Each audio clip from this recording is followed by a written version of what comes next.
Welcome to Wayne's Weird World. Not always wonderful. Sometimes we have things that are wonderful. The Pleenies, yes. Today we're going to do an orchid mount. But first things first, this is not going to be a short session. It's going to take a while. I don't know if I'm going to get in trouble. For expat yank to be drinking New Zealand beer out of my Norwegian beer mug as an Australian citizen. I don't know, but we're going to risk it. We're going to risk it.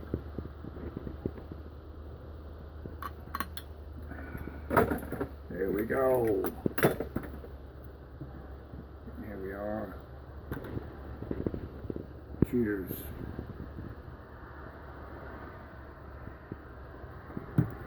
This one's going to take a bit. First off, if we can have a little bit of a look at the new growth that's coming in here. And these nice fat little green tips on the new roots. That's what I like. It's not the size orchid that you would normally mount. This one, anything that says anceps, look out, they get big.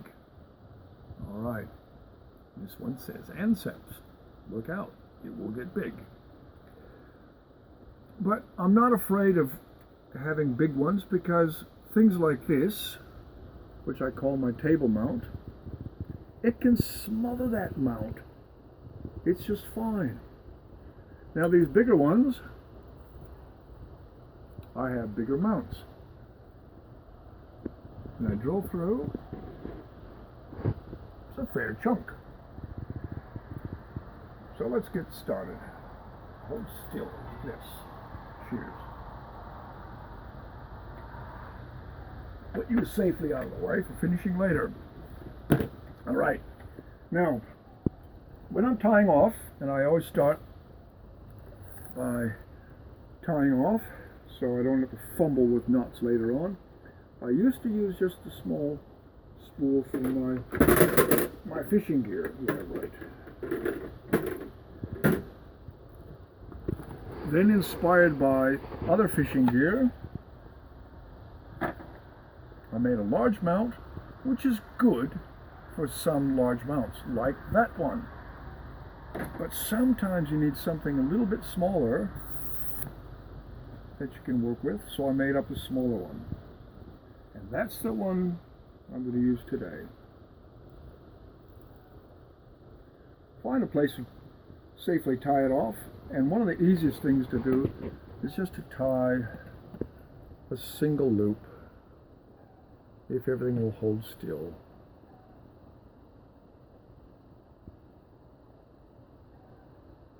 Now I'm going to do it the other way.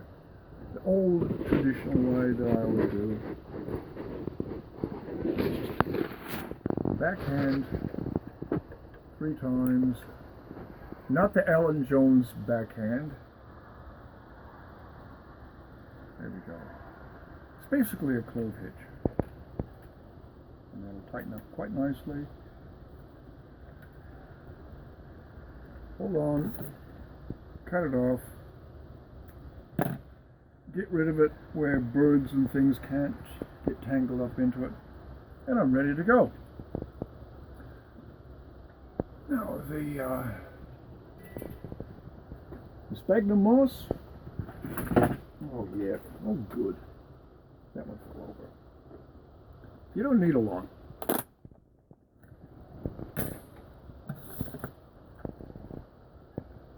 In fact, most of the time people put on too much. And I think just about in there might do really quite well. But unfortunately, I don't know what we're in for. So I prepared for surgery just in case.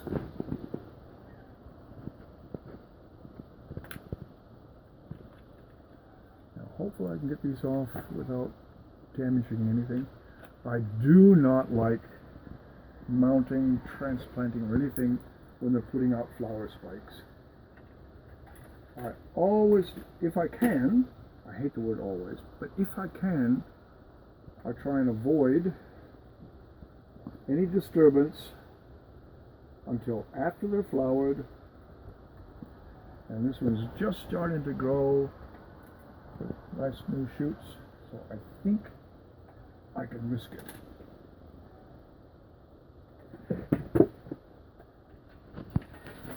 Let's see what we've got.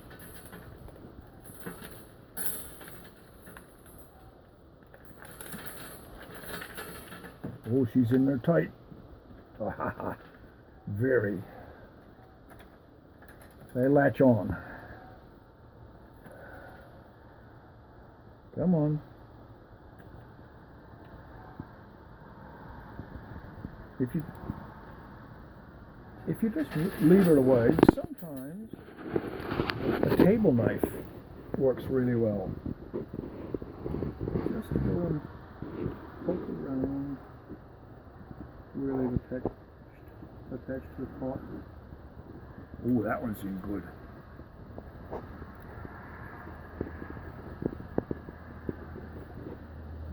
The roots will usually recover. Oh, that one's good. That one's well and truly on. Get rid of a bit more of the potting mix. I'm not sure if you can see. Let's just go in there. Can you see that one? How it's attached to the pot. There we go. That one's free. Take out a bit more of the potting mix. Find out where it's still attached. A lot of people just rip them out of the rip them out of the pot. Nice free draining mix, because you really don't want them standing in wet potting mix. That's how the roots will rot off. And this one looks really quite healthy. These roots look very, very good.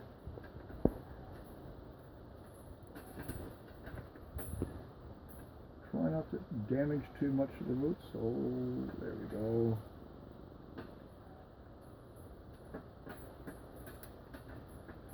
Most people do not mount orchids of this size. They get big. But I'm quite prepared with a large mount. This is high tensile fencing wire through the middle of it, so that's not gonna break. It's gonna take a fair while to rust off. It'll take it probably happens sometime after I'm dead and gone. And like the big Laelia anceps chamberlainiana, it will smother the mount. It will completely encircle the mount. And I'm prepared for that. I like that idea. That's what they would do in nature. That's what they would do in the treetops. They would wrap around quite happily. Ooh, am I going to lose that one? Yep, I'm going to lose that one.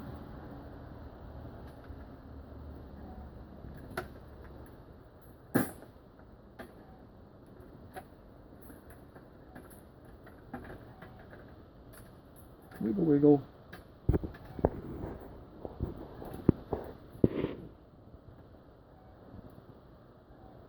In an ideal world, you don't damage any of the roots, la-di-da-di-da. But reality is that yes, you will. But with a good, healthy, strong plant, with good, healthy, strong roots, as this one definitely appears to be, it will recover and just go right on to doing great things. A lot of pros and cons from aerial mounting. One, they dry out quickly, which is both a downside and a plus side. Plus side is that they're not standing in water. They don't have a wet potting mix. The roots don't rot off. The downside is that when it's hot and dry, and yes, Tasmania can get hot and dry, that you just have to water more often. Daily. I've even heard of some people watering twice in one day. And it does concern me a little bit when I go away for the weekend. But a good mate of mine who's been very, very helpful at mentoring with a lot of the things that I do, criticizing some of the things that I do, laughing at some of the things that I do. Fred will come around and check up on my babies. And the same thing goes that if he goes off, I'll go and look after his babies. All right. I think that will do. Oh, there's a few bits on there, but I'm not too worried. Now, when you squeeze the roots, and it just feels like a spongy shell, that's dead. But sometimes the brown roots, now, see, that one's gone. Even though this one's brown, it's very firm. So that's a good viable root. I'll just nip off those two. Check this one. Yep, that's a good one. Yep, you take that one out. Check those. Yep, take those out. There's plenty of roots on this thing, so I'm not too worried about nipping off and making a mistake of taking one. Oh, yeah, take that out. That I really shouldn't have. So just get in there. I think everything else is pretty good. Take that off. Now that feels, yep, that's firm. That's firm.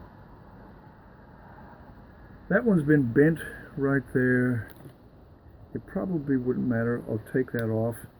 You can see this, when the sheath slides off, it's dead. But everything else is pretty good. All right. Now, to work out the angle, and if I can spread the roots right around like that, that might work well. If I can just keep it from swinging with my knees.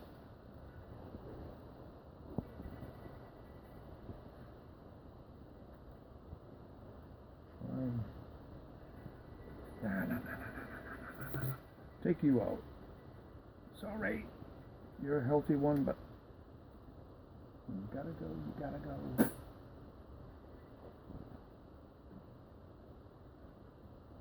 Yeah, I think that'll be fine.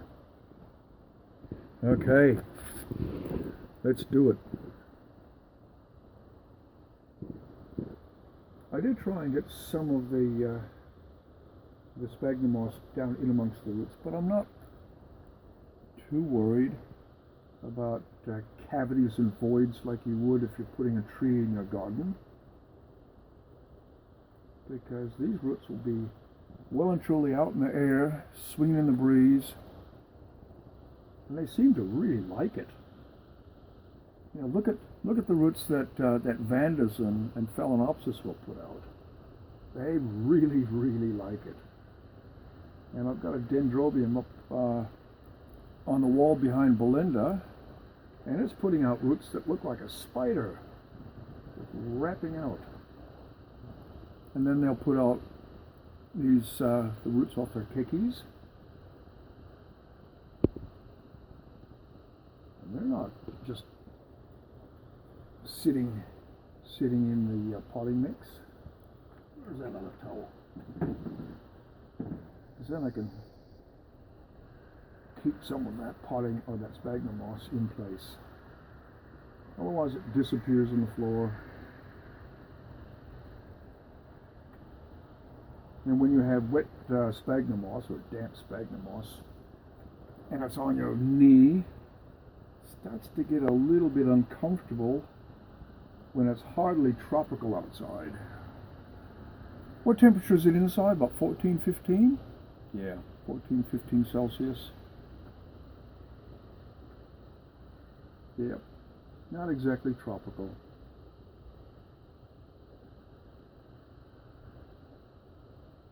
But I'd rather work and do this on a cool, overcast day. Ooh, this is getting really hard to hold. There. Sometimes my fat fingers get in the way, and sometimes having,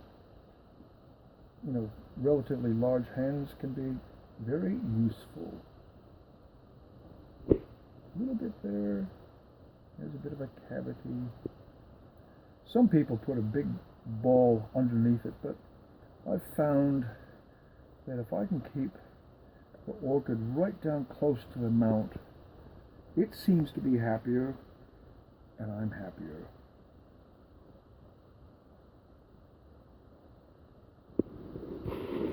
Every now and then I just grab a container of nylon stocking cutoffs and use those wrapped around. But the fishing line, I like it because when I cut it off, it's easy to remove. The roots don't attach to it, and you can just slide it right out. String, wire, nah. Wire is really, really awkward.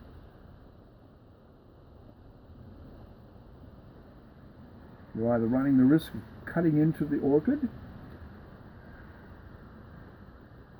or you're running the risk of not having it tight enough because the wire's too stiff. Okay. I'll tuck the rest of these little tails in with the tweezers later. Okay, now with the bobbin, just pull it down. There's a nice little notch in the back here. I'll just catch it underneath there, and now I start wrapping. I'm going to hang it back up in a minute. Once I get 2 or 3 turns, and then I can finish it. Dear.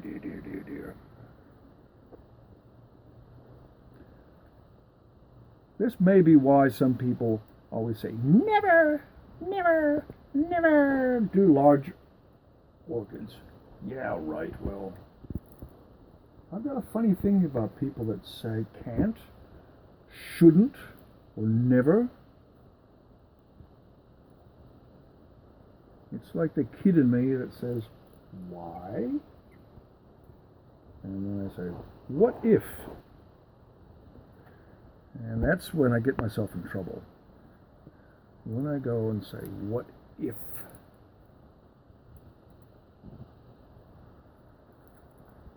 Drop that there. Yeah, well, what if? Here we go again.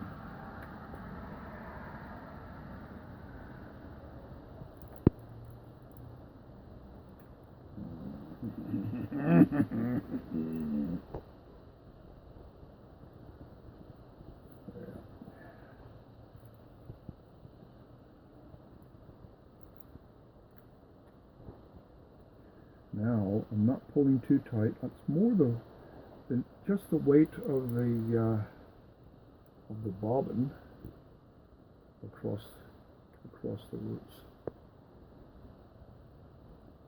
These first few turns up here were enough to hold it. But now, just the weight of the bobbin on the fishing line. Try not to pull too tight. And let's hang you back up again.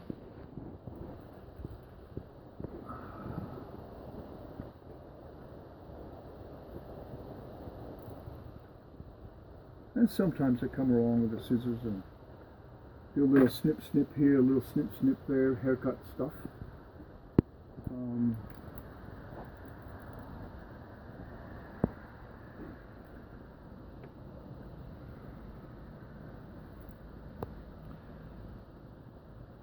I'm not into the cosmetics. When they grow, they do what they feel like doing. And if you can encourage them to wrap around, that's all they need.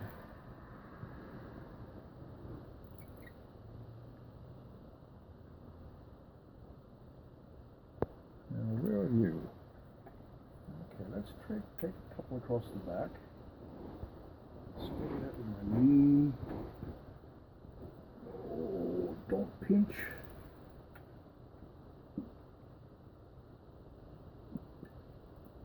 And let's see if I can get you. This is the beauty of the small bobbin. The big bobbin, it would not do this. I would not be able to fit it through there in a pink fit.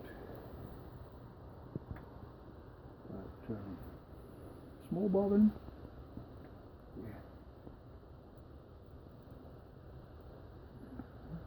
I think that might do it. By Jove, I think he's got it.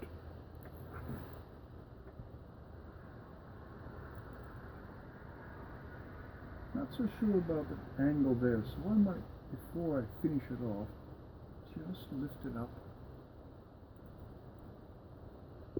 Put that there.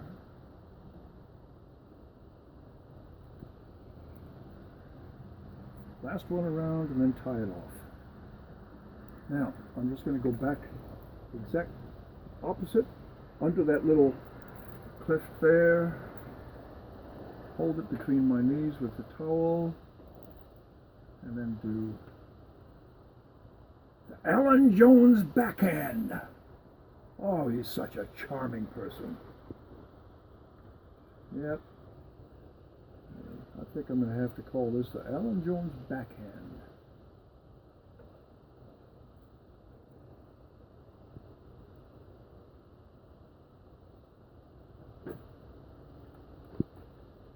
Ooh. By Jove, I think he's got it. Now, a couple bits of pantyhose. No, I don't wear these. Around there, just to help hold the leaves in place, so they don't flop around too much while they're gradually settling into this new mount.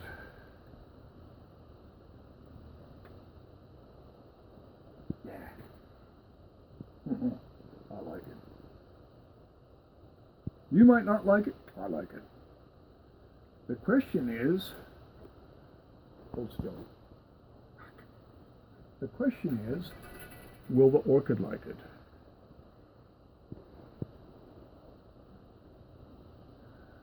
Hopefully, yes. All I need to do now is put my labels on it, trim off anything, tuck a few little bits of sphagnum moss in there.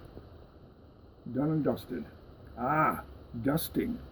If I would have had to have cut anything serious, I bought a small brush with one purpose in mind, to dust any cut surfaces with cinnamon, which is a natural antiseptic and a desiccant, which means it's going to dry out a little bit, and hopefully that will keep any rot from setting into to the orchid.